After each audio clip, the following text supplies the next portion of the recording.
السلام عليكم ورحمة الله تعالى وبركاته. داوداش قيمة قدرت شرفت مدن وسود وهذا برنامج كان حلاشات وضباط كان جلسوا عند جرتين يوتيوب قناة كان معداني بيش أكلنا فيسبوك اللينكات عبدي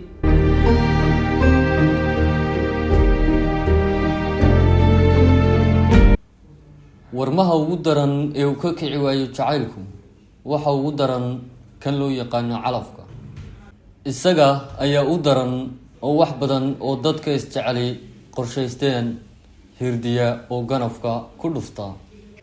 imise qof ayaad aragtay oo aad ogeyd qorshaheeda nololeed oo isa seegay marka aad weydiisid waxa dhacayna waxa kaliya ee kugu jawaabayaan uu yahay waan iscalfan weynay umadayal sanini nasiibka halka inna dhaafi waaye dhaabti imaad xumaynini calafka inna kala dhaqaaji heesta waxa ay ka hadlaysaa wiil iyo gabadh isjeclaa oo gabadhii la bixiyay iyadoo aan raali ka ahayn halkaasna lagu gowracay riyadii ay lahayd iyo wixii ay qiyaalkeeda ku haysatay waa marka dooqa gabadha waalidku jujuube oo laba far inta uu soo taago yiraahdo farduco iyo mid habaar deedna iyada oo dhallaanku ka baqayo in noloshiisa dambe oo tan uu sawiranayo ku jirto hoogto uu qabsado tan ducada heestan waa mid ku salaysan waxa baryaha dambe gadma ee loo yaqaano qisa dhab ah muhiim ma aha runimada qisadan laakiin wax si maalin la uga dhaca nolosheena xariir axmed ayaa codkiisa beerqaad kale kusoo gudbiyey dareenkaasi bilowgiiba heestan wuxuu uga hadlay gobonimada qofkii ay ahayd iyo si asiga uu qalad ugu lahayn wixii dhacay umadayal sanini nasiibka halka inna dhaafi waaye dhaabti imaad xumaynini calafka inna kala dhaqaaji haddii calaf ku kala kaxeeyey oo iyada guri aanay raalli ka ahayn jujuub ku dhex geeyey oo lagu qasbay waxa uu sheegayaa in aysan niyadeedu dhiman dabeedna nafteeda oo uu isagu iska dhex arko inaysan wax dhaawac iyo hadimo ah u geysan oo ay dhowrto kamaandheeraanine waxaan ahay qof dhiigiyo dhuuxaaga raace niyadaadu yeedhimal idhowr alla dhowr naftaadana waan kugu dhex nooleeye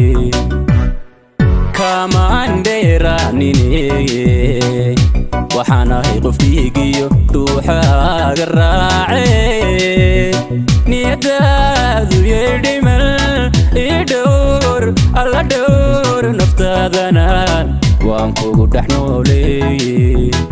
gabadhii la bixi weliba iyadoo aan ka kicin halkii loogu sheegay in la bixinayo oo nin loo geynayo habeenkii arooskeeda ayuu soo wacayaa markaas ayuu gobonimadii qof wax jecel si dhab ah weliba u muujinayaa wuxuu u sheegayaa in haddii uu jilaafo loo dhigay jacaylkooda aysan dhammaan dunidii oo laga yaabo in ay mar kale ishelaan ama isaguba bogsado isoo dhaqan baan ku leeyay dhigaa u sarree walaalo hodhiisoo dhaqan baan ku leeyay dhigaa u sarree walaalo jacaylkii hadduu dhantaalmay adduunyadii may dhammaane hadhiisoo dhaqan baan ku leeyay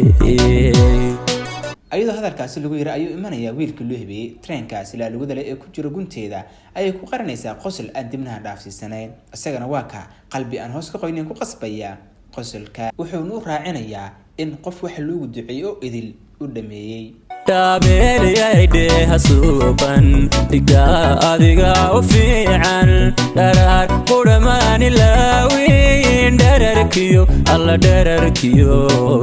dhaladay wanaagii dhaayaabo haydiftiine ducanku dhameeye dheemaneyayaane waligaa hadheelin nolosha dhabarjabin alla kuma dhantaaleeye waa kaa arkay iyada oo sawiro laga qaadayo oo qosol laabta aan ku jirin muujinaysa. adiga ayaan kuu daayay dareenkaas uu dareemay.